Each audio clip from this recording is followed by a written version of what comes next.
మాయ ఆకారం ధరించి జగత్తు ఆకారం అయిపోయింది. జగత్తుగా మారిపోయింది. జగత్తంతా సాకార బ్రహ్మ.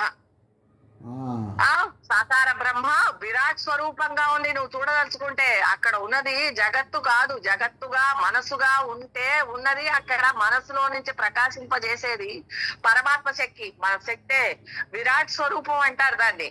గొప్పగా ఉంది. మీరు ఆ మనస్సుని కించిత్తు చేయడం బట్టి జీవుడైనాడు అవిద్య వల్ల. ఆ మనస్సుకి వివేకం కలిగితే పరబ్రహ్మ చైతన్యాన్ని చూపిస్తుంది ఆ మనస్సు. మనసు లేదే నీకు తెలియదు.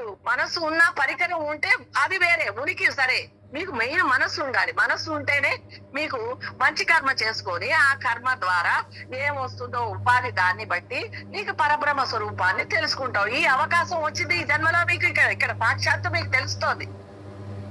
ఎంతో కొంత తెలుసుకోబట్టి ఈ ఈ ఈ ఈ పరమాత్మ విషయాల్ని మాట్లాడుతున్నారు. ఈ మనసుకున్న అవిద్యను తెలుసుకొని ఒకవేళ పడినప్పటికీ భ్రాంతిలో తెలుసుకుంటూ బ్రహ్మ చైతన్యాన్ని తెలుసుకుంటూ మాయ అనేది మనసుకి ఎలా ఉన్నది తెలుసుకుంటూ మీకున్నటువంటి కర్మ ఫలాన్ని తగ్గించుకుంటున్నారు, తెలుసుకుంటున్నారు, కనీసం అర్థం చేసుకుంటున్నారు. ఇది ఇలాంటిది. ఇది మనసు సుకృతం. ఇది ఇప్పుడు ఏమంటారు? ఏమండి వినండి. నిరాకారమైనటువంటి బ్రహ్మ చైతన్యాన్ని భగవంతుడు అంటున్నారు. ఎట్లా అన్నమాట. ఏమండి వినండి. పరమాత్మను దర్శింపగోరు వారు ముందు వాక్కును ఇతర కర్మేంద్రియాలు జ్ఞానేంద్రియాలు విషయాలందు పోనీయక వాటి నుండి మరల్చి మనస్సునందు చేర్చవలెను. ఇంద్రియములు గోళముల ద్వారా బయటకు వ్యాపించకుండా ఇంద్రియములు తమ స్వస్థానములో ఉన్నట్లు చూడవలను. అతడి నుండి వాటికి అంతరముగానున్న మనస్సునందు చేర్చవలను. అప్పుడు మనస్సు కూడా బహిర్ముఖం కాకుండా స్వస్థానంలో ఉంటుంది. ఆ మనస్సును బుద్ధి అందు చేర్చవలను. మనస్సు బాహ్య విషయముల నుండి మరల్చినప్పుడు బుద్ధికి స్థూల విషయములను నిశ్చయింపవలసిన అవసరం లేకపోవడికే ఏకాగ్రమై సూక్ష్మ వస్తువులను పరిశీలించగలుగును. అట్టి బుద్ధిని తనకంతరముగా ఉన్న మహత్తత్వమునందు చేర్చవలను. ఆ మహత్తత్వమును ఆత్మయందు చేర్చవలను. సాంఖ్య విచారణచే సాధకులకు ఈ విధానం చాలా ఉపయోగముగా ఉండును. యమధర్మరాజు చెప్పిన మార్గం పైనుంచి పరమాత్మను తెలుసుకొనుటకు నచికేతుడు మానవ జాతిని మేల్కొల్పుచున్నాడు. ఓ మానవులారా, లెండు అజ్ఞానమడి నిద్ర నుండి మేల్కొండు. ఆత్మసాక్షాత్కారం పొందిన గురువులను ఆశ్రయించి వారి ఉపదేశాలు పొంది వారి ఆజ్ఞను అనుసరించి శ్రద్ధతో నిరంతర అభ్యాసము చేసి ఆత్మను అయమస్మి అని తెలుసుకొనుడు. ఉపేక్షింపకుడు. ఈ మార్గము పదునగల కత్తి యొక్క అంచు వంటిది. ఈ అంచు మీదుగా పాదముంచి నడుచుడు ఎంత కష్టమో పరమాత్మను తెలుసుకునే మార్గం కూడా అంత కష్టమైనది. తెలుసుకొనవలసిన ఆత్మతత్వము అతి సూక్ష్మగుడి చేత సద్గురువులను ఆశ్రయించి వారి బోధల చేత అజ్ఞానం పోగొట్టుకొని నిరంతరం ప్రయత్నం చేత మనస్సును బాహ్య విషయం నుంచి మరల్చి పరిశుద్ధమైన సూక్ష్మబుద్ధి ఆత్మ సందర్శనమునకు యత్నింపవలను. బాహ్య మనుషులందు ప్రవర్తించి మనసును ఆత్మాభిముఖము చేసు. అదేంటే ఇప్పుడు ఈ బుద్ధిని ఎప్పుడైతే ఈ బాహ్య విషయాల నుంచి లోపలికి మరల్చామో అది బయట విషయాల్లోనే మంచి చెట్లు ఉండేది. ఆ చేసే పని దానికి తప్పిపోతుంది. అప్పుడు దానికి ఏకాగ్రత వస్తుంది అన్నమాట. హలో, చెప్పండి. వినపడుతుందా? రైట్. శబ్ద స్పర్శ రూప రస గంధ గుణములు గల పృథ్వీ స్థూలమైనది. శబ్ద స్పర్శ రూపరస గుణములు గల జలము పృథ్వీ కన్నా సూక్ష్మం. శబ్ద స్పర్శ రూప గుణములు గల అగ్ని జలము కన్నా సూక్ష్మం. శబ్ద స్పర్శ గుణములు గల వాయువు అగ్ని కన్నా సూక్ష్మం. శబ్దమే గుణము గల ఆకాశం వాయువు కన్నా సూక్ష్మం. పంచభూతములు ఒక్కొక్క గుణము తగ్గిన కొలది సూక్ష్మమవుతున్నది. నిశ్శబ్దో బ్రహ్మ ఉచ్యతే అని చెప్పబడినట్లు ఏ గుణము లేని పరమాత్మ అతి సూక్ష్మం. ఈ విధముగా స్థూలమైన పృథ్వీ కంటే ఆకాశము సూక్ష్మని గ్రహించగలుగుతున్నాము. అదేవిధముగా శబ్ద స్పర్శ రూపరస గంధములను ఏ గుణము లేని పరమాత్మ సూక్ష్మాతి సూక్ష్మని గ్రహింపవచ్చును కదా. అవ్యక్తం విత్తనం వంటిది. ఆ విత్తనం నుండి ఉబ్బినటువంటిది మహత్తత్వం. దాని నుండి బయటకు వచ్చిన మొలకలు వంటిది అహంకారతత్వం. కాండము కొమ్మలు ఆకులు మొదలు ఆకాశ పంచభూతములుగా ఉన్నది. మరియు ఇది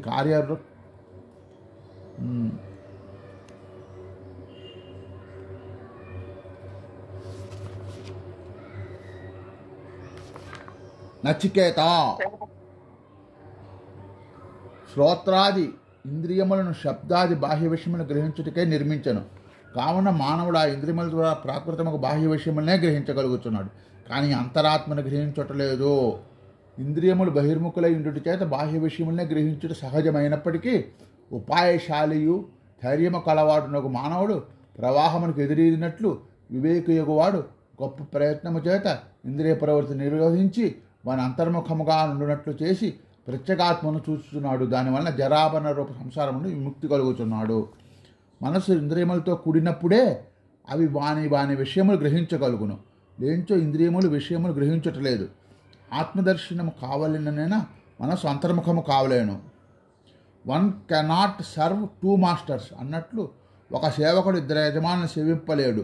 మనసు అంతరముగానున్న ఆత్మను బాహ్యముగానున్న శబ్దాది విషయములు ఒకేసారి గ్రహించలేదు. శబ్దాది విషయము నుండి ఇంద్రియములను మరల్చిన కానీ మనసు బాహ్య విషయం నుండి మరలలేదు.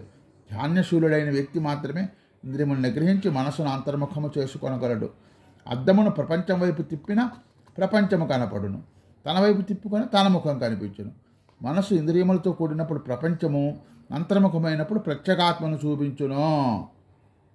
గట్టి ప్రయత్నము చేత ఇంద్రియములను మనసు అంతర్ముఖముగా ఉన్నట్లు చేయవలను.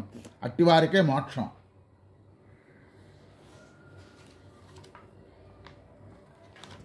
శ్రోత్రాది ఇంద్రియములు జడములగుట చేత శబ్దాది విషయములు గ్రహించు శక్తి లేనివిగా ఉన్నాయి. ఇంద్రియములకు అంతరముగా ఉన్నటువంటి విజ్ఞానమే స్వభావము గల ఆత్మ మాత్రమే అన్నిటినీ తెలుసుకొనుచున్నది. ఎట్లనగా ఆత్మతో కూడిన అంతఃకరణ వృత్తి బహిర్గతమై చక్షురేంద్రియం ద్వారా దశవిధ రూపములను, జిహ్వేంద్రియం ద్వారా షడ్రసములను, జ్ఞానేంద్రియం ద్వారా చతుర్విధ గ్రంథములను, తగ్వేంద్రియం ద్వారా ద్వాదశ సర్పలను, శ్రోత్రేంద్రియం ద్వారా చతుర్విధ శబ్దము తెలుసుకొనుచున్నది. ఈ దేహములో ఆత్మ చైతన్యం ఉన్నంత వరకే ఇంద్రియములు విషయములను గ్రహించుచున్నది. ఆత్మ చైతన్యము లేనప్పుడు ఇంద్రియములు వాని స్థానములో ఉన్నప్పటికీ విషయములను గ్రహించటలేదు. కనుక అన్నిటికీ తెలుసుకున్నది ఆత్మయే. ఆత్మను తెలుసుకున్నట్టు శక్యము కాని వస్తువు ఏదీ లేదు. ధర్మాధర్మములు,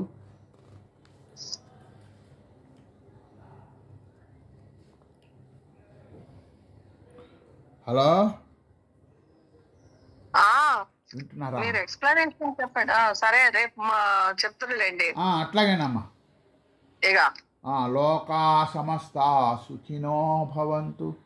జై శ్రీరామ్. రేపు ఈ ఈ బంధము దుఃఖములు అనేటువంటి విషయం ఎవరైనా చెప్పగలిగితే చెప్పండి.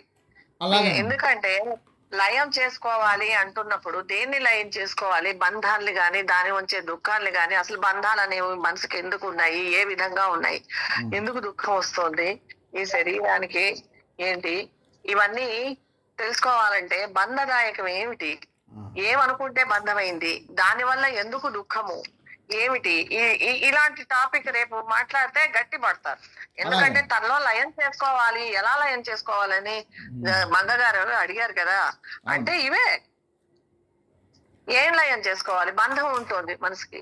ఆ బంధాలు ఎందుకు ఉన్నాయి, ఆ బంధాలు ఎటువంటివి, వాటి వల్ల అవి నిజంగా ఉన్నాయా లేవా, వాటి వల్ల దుఃఖం ఏమిటి, దుఃఖం ఉందా, వాటి దుఃఖం ఉంటే ఎలా తెలుసుకోవాలి ఏంటి, అవి తెలిస్తే ఆ నమ్మకం అనేది తగ్గితే ఆ మనసుకి తెలుసుకుంటే వస్తువు నిత్యానిత్య వస్తువు యొక్క విషయాన్ని తెలుసుకుంటే ఆ మనస్సు ఏమిటి అని ఎలా ఉన్నది, దాన్ని ఎటువైపు పెట్టుకోవాలి, పరమాత్మగా ఉంటే ఇలా ఎలా ఉంది, ఇలా దీని వల్ల ఎలా కమ్మేసింది పొగ ఏమిటి అనేటువంటి తెలుసు. తెలియదు అంటలేదు, అన్నీ తెలుసు.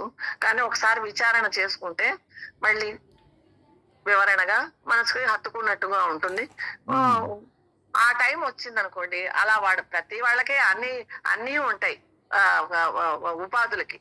అప్పుడు ఆ యాక్షన్ లోకి వచ్చేటప్పటికి మనసు ఎలా ప్రవర్తిస్తుంది, బంధదాయకమా, ఏదనుకుంటే బంధదాయకమైంది, ఎందుకు ఇది బంధదము, దీనివల్ల ఎందుకు దుఃఖం, దీన్ని ఎలా చేసుకోవాలి నివారణ, మనసుని మళ్ళీ ఎలా లయం చేసుకోవాలి అనేది మెయిన్. ఆవిడ అడిగింది చాలా మంచి, చాలా పెద్ద సబ్జెక్టే అది. చాలా సూక్ష్మంలో ఉన్నట్టు ఉంటుంది కానీ చాలా పెద్ద విషయం అది. దాన్ని తెలుసుకుంటూ అందరూ అక్కడే మునిగిపోతూ ఉంటాం కాబట్టి అక్కడే దాన్ని తెలుసుకుని అవి ఎలా ఉంటాయి, అసలు ఉన్నది ఏంటి అని తెలుసుకుంటే బాగుంటుంది. రేపు ఎవరైనా చెప్పగలిగితే చెప్పండి. బంధం అంటే ఏంటి, దుఃఖం అంటే ఏంటి, మనసు ఎందుకు వీటిల్లో పడి కొట్టుకుంటోంది, అసలు ఈ బంధం దుఃఖం ఎందుకు వచ్చాయి, నేనేమనుకుంటే వచ్చాయి ఏంటి అనేది ఎవరైనా కొంచెం టాపిక్ చెప్పండి ఏమైనా. హలో రాధ గారు. రేపు కలుపులేంలే, రేపు కలుసుకుందాంలేమ్మా, చాలాసేపు అయిందిరా. అవును కాదు చెప్పనివ్వండి, మనకి ఇప్పుడు చేసే పని ఉంది, అరగంట గంట చెప్పిన విందాం అందరూ. ఉందండి, ఇప్పుడు 6:47 అవుతోంది కదా. నేను లేట్ గా వచ్చానండి, నాకు రేపు వేరే ఇంకో క్లాస్ ఉంటే ఆ క్లాస్ కి అటెండ్ అయ్యాను. రేపు రండి. రేపు మీ అవగాహనలు ఏంటి, మీ ఆలోచనలు, మీ ప్రాక్టికల్ చెప్పండి, 7 గంటల వరకు చెప్పమనండి. మీ ప్రాక్టికల్ ఎక్స్పీరియన్సెస్ ఏంటి, అవి ఎలా ఉండాలి. పోనీ ఏదైనా పుస్తకం ద్వారా తెలుసుకొని, ఎక్కడైనా చదివినా సరే, ఏదైనా సరే తెలుసుకుంటే నలుగురు తెలుసుకుంటారు కదా. అవునా?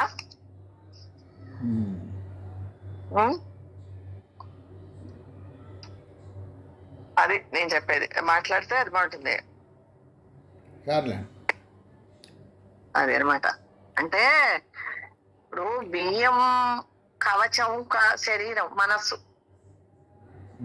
కవచంలో ఉన్నది బియ్యమే, పరమాత్మగా ఉన్నది బియ్యమే, రెండు బియ్యమే. బియ్యం తీసేసిన తర్వాత కూడా బియ్యమే. రెండు కవచాన్ని వేరు చేయాల్సిన పని. వేరు చేస్తే అది మనస్సు ద్వారా, కవచం ద్వారా బ్రహ్మ అక్కడ ఉన్నాడు.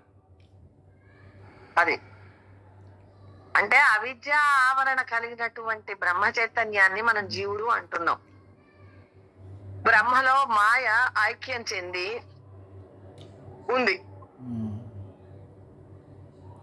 ఈ ఈ ఈ నిరాకారంలో ఉన్నటువంటి బ్రహ్మ చైతన్యము మాయ ఆవరణ వల్ల ఆకారం ధరించి జగత్తుగా మారింది. మనం శరీరం అంటున్నాం. వింటున్నారా? ఇక్కడ మీరు ఇప్పుడు రాముడు, కృష్ణుడు, వీళ్ళందరినీ మనం దేవతారాధన చేస్తాం కదా. మరి వాళ్ళు కూడా శరీరం ధరించి వచ్చారు కదా. మరి వాళ్ళకి మనకి అంటే ఈ జగత్తుగా ఉన్నటువంటి మనలాగా తిరిగే వాళ్ళకి, శరీరం నేను ధ్యాసలో తిరిగే వాళ్ళకి, భగవంతుడికి బ్రహ్మ చైతన్యం వేరా. మరి వాణి భగవంతుడిని వాణి కోరుకుంటున్నాం, మరి సగుణోపాసన చేస్తున్నాం. వాటికి మనకి ఏంటి తేడా? పరబ్రహ్మ చైతన్యం వేరేగా ఉన్నాడా ఏంటి? చెప్పగలరా ఎవరైనా?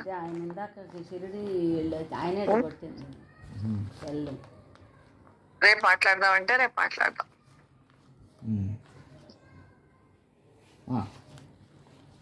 ఓకే. ఏం చెప్పాలంటారు ఇప్పుడు? ఏం చెప్పాలంటారు ఇప్పుడు? ఇక వెళ్ళిపోయే ముందు మరి మనసు మీకు లాగుతూ ఉంటుంది కదా. ఎవరికైనా ఏంటది? ఇప్పుడు మరి ఆయన వాడు రాముడు, కృష్ణుడు, ఇంకా వీళ్ళంతా దేవతారాధనలు ఉన్నారు కదండి, దేవతలు ఉన్నారు కదా. వాళ్ళని మనం కొలుస్తూ ఉంటాం కదా. మరి వాళ్ళకి జన్మలు ఉన్నాయా లేవా?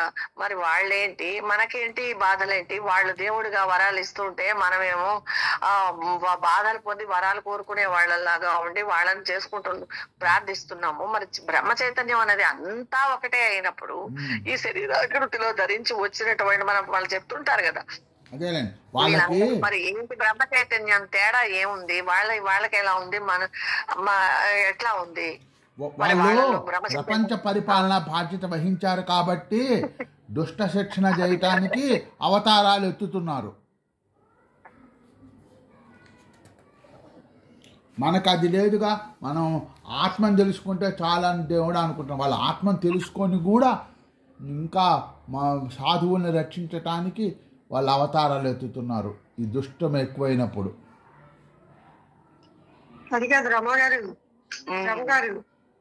బ్రహ్మ చైతన్యం ఉన్నది. మనకి బ్రహ్మ చైతన్యం గురించి అవగాహన లేదు కాబట్టి అజ్ఞానంలో జీవుడుగా నేను లోపల జీవుడు అజ్ఞాన దేహాన్ని తెచ్చుకున్నాడు కాబట్టి వాడు పరమాత్మ స్వరూపాన్ని మర్చిపోయి వాడు దేవుడు బయట ఉన్నాడని చెప్పి ఆ దేవుడు కొలుస్తున్నాడు. ఎప్పుడైతే వాడికి నేను పరమాత్మ జ్ఞానం కలిగితే ఉన్నది ఒకటే అని చెప్పి వాడికి తెలుస్తుంది. ఈ నామరూపాలన్నీ కూడా కల్పించుకున్నాను. ఏంటి ఆ తేడాలు ఎందుకు వాళ్ళకి అలా ఉంది? అందులో బ్రహ్మ చైతన్యం కూడా ఉంది, ఇందులో బ్రహ్మ చైతన్యంగా ఉంది కదా. తెలియట్లేదు కదా, వాడికి తెలియట్లేదు కదమ్మా. వాడు అంతవరకే పరిధి విధించుకుని ఆ దేహం వరకే విధించుకుంటాడు అజ్ఞానం. నేను దేహాన్ని, నేను రాదని అంటే ఇంతవరకే నాది. మిగతా అంతా నాకు దేవుడి స్వరూపాలు, కృష్ణుడు, రాముడు, విష్ణువు అని నేను వాళ్ళు కొలుస్తాను, వాళ్ళ కొబ్బరికాయ మంచం ఇస్తారు అని నమ్మకాలతో పోతున్నాను. వీళ్ళేంటంటే మనకి అదే నాకు జ్ఞానం కలిగింది అనుకోండి, అవును నాకు నేను పరమాత్మను తెలుసు కదా, తెలియక ఇన్నాళ్ళు కదా నేను ఇదంతా విడిగా ఉందని అనుకుంటున్నాను. ఇవన్నీ కూడా నా సృష్టి కదా, నా సృష్టి అన్నప్పుడు దాంట్లో ఉన్న నేనే కదా. కోరుకునేది ఏంటి? ఇచ్చేది ఎవరు కోరుకుంటారు, ఎవరు ఇస్తున్నారు? అసలు కోరికలు ఏమిటి? కోరికలు ఎక్కడి నుంచి, అజ్ఞానం ఎక్కడి నుంచి వస్తుంది? వారంతా విచారణ చేసుకుంటాడు. చేసుకుని తను ఒకటే అని చెప్పి తీసే. అప్పటిదాకా మనం ఇంకా ఈ ద్వైతంగానే కనపడుతుంది అంతా. మన జ్ఞానం కలిగేదాకా ఉన్నదంతా ద్వైతమే. జ్ఞానం కలిగితే వాడికి ఏం తన స్వరూప జ్ఞానం కలిగి అవగాహన ఉంటే వాడేంటో నేను ఉన్నది ఒక్కడనే, ఇది నామరూపంగా కనబడుతుంది, ఇదంతా అజ్ఞానంలో నాకు స్వప్నంలో కళలు ఎట్లా వస్తాయి, ఇది కూడా అటువంటిది. జ్ఞానం కలిగింది కాబట్టి వీళ్ళంతా నా స్వరూపమే. దేవుడిని ఎవరిని ఎక్కడ ఏమీ లేదు, నువ్వే దేవుడివి, నువ్వే దేవుడు. నీ స్వరూపాన్ని మర్చిపోయి దేవుడు దేవుడు అంటే తిరుగుతున్నావు. ఉన్న స్వరూపాన్ని నువ్వు ఫస్ట్ నువ్వు తెలుసుకోను, ఎవరో తెలుసుకుంటే అప్పుడు దేవుడు అక్కడ నీకే తెలుస్తుంది. ప్రకృతి అనేది ఉంది కదమ్మా, ప్రకృతిని కొట్టేస్తారా? మీకు అనవసరమైనంత మాత్రాన ప్రకృతి అనేది వస్తుంది ఉంది కదా. అప్పుడు ప్రకృతిని యాక్సెప్ట్ చేసినప్పుడు రాముడు, కృష్ణుడు ఇలాంటి వాళ్ళు కూడా ఉన్నారని చెప్తున్నారు కదా, ఉంది కదా. వాళ్ళకి నేను అనేది అద్వైత పరంగా చెప్తున్నాను. ఇప్పుడు అందరికీ ఉంది చెప్తున్నా కదమ్మా. నామరూపాలు పోలేదు, ప్రకృతి ఉంది, నామరూపాలు ఉన్నాయి, ప్రపంచం ఉంది, దేవుళ్ళు ఉన్నాయి, అన్నీ ఉన్నాయి. వాడు ఎంతవరకు అనుకుంటాడు? తన జ్ఞానం కలిగేదాకా అనుకుంటాడు. నారుగా ఏంటంటే అందరూ ఏంటంటే దేహాన్ని నమ్మి అవును నిజమే కదా, నేను రాదని నిజమే దేవుని దండం పెట్టుకొని ప్రకృతి వల్లే దేహం ఏర్పడ్డది, పరమాత్మ ఉన్నాడు, ఆయన దయాదర్శనం వల్లే నాకు పాపుణ్యాలు అంటే వాడు పాపం చేశాడు, వాడు ఒప్పుకోడు. నేనేదో పాపం చేశాను అని అంతమంది అనుకుంటారు తప్పించి దేవుడు ఎందుకు పుట్టించాడు. ఇక్కడ మనసు, శరీరము అని నమ్మినటువంటి మనసుకి ఎటు ఉంటుంది, ఎట్లా ఉంటుంది వాడి పరిస్థితి అనేది చెప్పారు.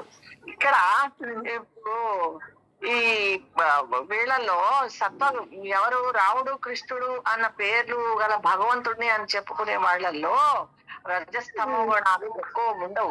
అంటే వాళ్ళ అవసరానికి పుచ్చుకోవడానికి మాత్రమే గాని వాళ్ళు సత్వగుణ ప్రధానమైనటువంటి, అక్కడ కూడా మాయ ఉంది. మాయ లేకుండా బ్రహ్మ చైతన్యం బయటికి రాదు కదమ్మా.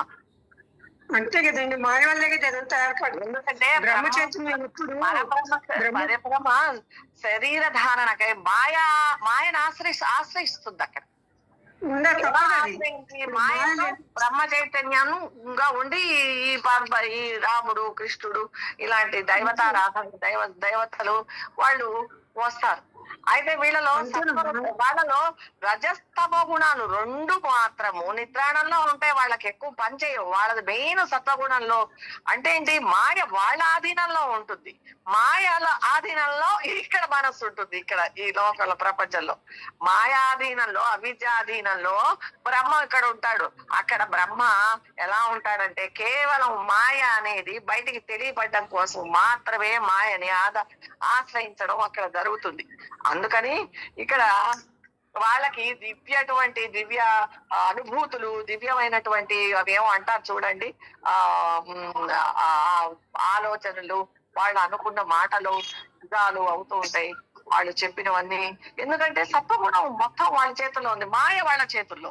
మాయని వాళ్ళకి చాలా అనుభూతులు ఉంటాయి. వాళ్ళకి వాళ్ళ దగ్గర నుంచి వాటిని ఏమంటారండి, వాళ్ళని ఇప్పుడు చెప్పింది నిజం అవుతూ ఉంటుంది. చూడండి, చిత్తశుద్ధి ఎక్కువ ఉంటుంది. వాళ్ళ గోటి నుంచి అక్కర్లా, జరిగేది తెలియకుండానే వాళ్ళ నోట నుంచి అక్కడ వచ్చేస్తూ ఉంటుంది చిత్తశుద్ధి. మహిమలు అది మాయా ఉపాధి. అది మాయ అంటే వేరు. మాయ కించిత్తు మాత్రం బహిర్గతం అవ్వడానికి వచ్చేది. అవిద్య అంటే కంపు, ఉన్నది ఒకటైతే ఇంకోటి. అవిద్య ఉపాధి మనది. మనసు సత్వరజస్ తమో గుణం తక్కువ ఉంటుంది అందరిలో, కానీ సత్వరజస్సులు కూడా ఎక్కువగా ఉంటాయి. అంటే మనది సేవకా వృత్తి, అర్థమైందా? మనం సేవించే వాళ్ళం, సేవకులం. రెండిట్లోనూ బ్రహ్మ చైతన్యం ఉంటుంది, ఆ గొప్ప వ్యక్తుల్లోనూ బ్రహ్మ చైతన్యం ఉంటుంది. ఈ సేవక వృత్తి రెండిట్లోనూ అది పరమేశ్వర చైతన్యం, అదేది వాళ్ళల్లో ఉండేది, వాళ్ళు ప్రకృతిగా ఉంటుంది. పరాశక్తులు అంటారు, పరాక్. ఈ ఈ కారణ శరీరం అనేది మనకి కానీ వాళ్ళకి ఆ మాయ కానీ తీసిస్తే ఉన్నది ఒకటే బ్రహ్మ చైతన్యం. తేడా ఏంటంటే మాయ అనేది వాళ్ళ ఆధీనంలో ఉంటుంది, మనం మాయ అవిద్య ఆధీనంలో ఉంటాం. ఏమండి, ఈ మనస్సును తీసేశారండి, మాయను గాని అవిద్యను గాని తీసేస్తే ఒకటే పరబ్రహ్మ, ఒకటే చిచ్చక్తి ఉంటుంది, ఒకటే. ఇక్కడ ఏమవుతుందంటే ఈ చిచ్చక్తి మాయతోటి త్రిగుణాత్మకమైన అవిద్యా కవచం ఏర్పరచుకొని జీవుడిగా అనిపిస్తుంది. ఏది ఇస్తున్నా, ఒక్క క్షణం మాట్లాడుతూ ఉండండి, ఒక్క క్షణం. నేను కడిగిపోతున్నా.